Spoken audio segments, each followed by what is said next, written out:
इस वीडियो में हम सिंधु घाटी सभ्यता के बारे में 10 इंटरेस्टिंग फैक्ट्स जानेंगे।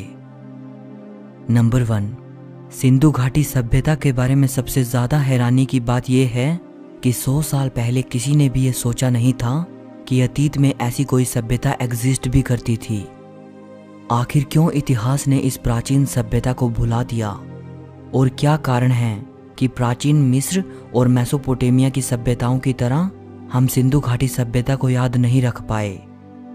इसका एक बड़ा कारण ये है कि इन लोगों ने दूसरी सभ्यताओं की तरह बड़े मोन्यूमेंटल स्ट्रक्चर्स का निर्माण नहीं किया था। जैसे प्राचीन मिस्र के लोगों ने विशाल पिरामिड्स बनाए थे जो उनकी सभ्यता ढह जाने के बाद भी सदियों तक खड़े रहे और आज भी मौजूद हैं। नंबर 2, हम ये नहीं जानते कि सिंधु घाटी के लोग खुद को क्या कहते थे। मेसोपोटामिया से जो लेखन प्राप्त हुए हैं उनसे ये पता चलता है कि मेसोपोटामिया के लोग मेलुहा नाम के किसी दूर देश के साथ व्यापार किया करते थे। अब दावे के साथ तो नहीं कहा जा सकता कि ये मेलुहा कौन सा देश था, लेकिन बहुत से स्कॉलर ये मानते हैं कि मेसोपोटामिया के लोग सिंधु घाटी सभ्यता को ही मेलुहा कहते थे, या फिर ये भी हो सकता है कि ये लोग प्राचीन भारत को मेलुहा कहते हों। अगर ये सच है तब भी ये कोई नहीं जानता कि वे भारतवासियों को मेलुहा क्यों कहते थे और इस नाम का मतलब क्या है।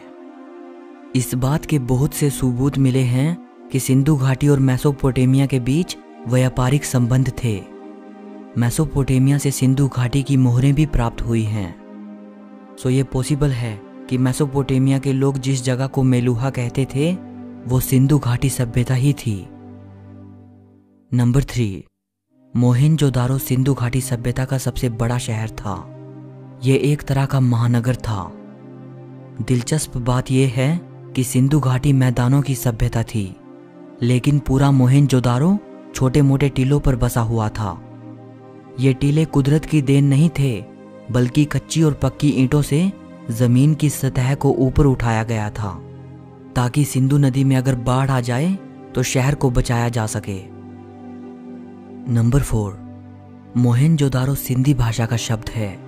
इसका मतलब होता है मुर्दों का टीला। जाहिर सी बात है, दुनिया के कोई भी सभ्य लोग अपने शहर को मुर्दों का टीला नहीं बुलाएंगे। ये नाम तो हमने इस प्राचीन शहर को दिया है।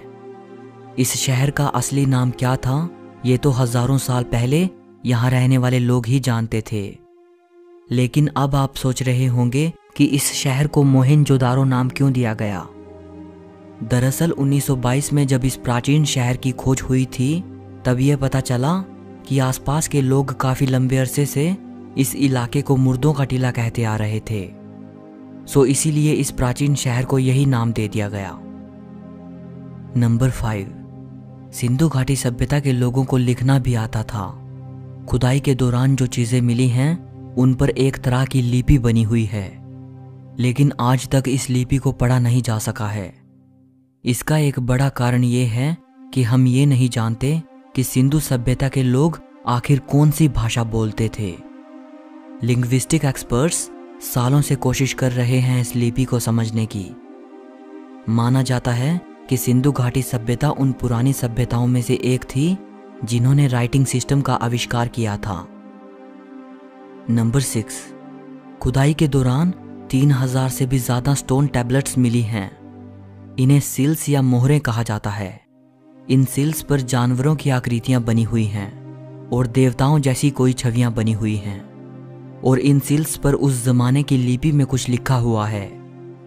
माना जाता है कि कुछ सील्स का इस्तेमाल व्यापार के सामानों पर मोहर लगाने के लिए किया जाता था, लेकिन हिस्टोरियंस मानते हैं कि इन सील्स का कोई दूसरा उपयोग भी जरूर रहा होगा, यानी इनको किसी दूसरे काम में भी इस्तेमाल किया जाता होगा। वो दूसरा इस्तेमाल क्या था हम नहीं जान पाए हैं, क्योंकि उस जमाने की लिपि को अभी तक हम समझ नहीं पाए हैं। नंबर 7, माना जाता है कि सिंधु घाटी सभ्यता के लोगों की एक बड़ी आबादी गांव में रहती थी। बदकिस्मती से गांव में रहने वाले लोगों की सोसाइटी और कल्चर के बारे में हम ज़्यादा जानकारी हासिल नहीं कर पाए हैं, क्योंकि गांव में रहने वाले लोगों के घर लकड़ी और गारे के बने होते थे जो जल्दी तबाह हो जाते थे, इसीलिए उनका कोई निशान बाकी नहीं है। नंबर 8, एक खास बात जिसने इतिहासकारों को भी काफ़ी हैरान किया है वो ये कि यहाँ से ऐसे सबूत नहीं मिले हैं जिससे ये कहा जा सके कि इस सभ्यता में किसी राजा या बादशाह की हुकूमत रही होगी। अभी तक जो प्रमाण मिले हैं उनसे ये पता चलता है कि इन लोगों के बीच कोई शासन करने वाला या पावरफुल अथॉरिटी नहीं रही होगी। इन लोगों का समाज बड़ा ही शांति प्रिय रहा होगा, जहां सभी को बराबर अधिकार मिलते होंगे। वैसे ये जानना भी दिलचस्प होगा कि इतनी सिस्टमैटिक सोसाइटी बिना किसी सेंट्रल कंट्रोल के कैसे वजूद में रही होगी। नंबर 9, खुदाई के दौरान लड़ाई में इस्तेमाल होने वाले औजार और हथियार ना के बराबर मिले हैं। युद्ध होने के भी कोई प्रमाण नहीं मिले हैं। इस बात से ये अंदाज़ा लगाया जा सकता है कि ये लोग अमन चैन के साथ रहना पसंद करते होंगे। इन लोगों को अपने समाज को सुरक्षित रखने के लिए कभी किसी सेना या फौज की ज़रूरत नहीं पड़ी होगी।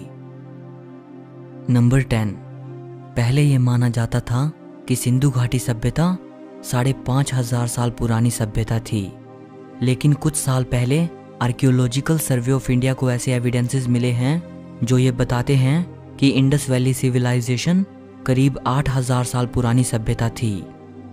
ये नई डिस्कवरी 25 मई 2016 को मशहूर पत्रिका नेचर में प्रकाशित हुई थी। इस नई खोज ने दुनिया को ये बताया है कि इंडस वैली सिविलाइजेशन न सिर्फ इजिप्ट और मेसोपोटामिया की सभ्यताओं से भी पुरानी सभ्यता थी, बल्कि ये हो सकता है कि ये दुनिया की सबसे प्राचीनतम सभ्यता थी।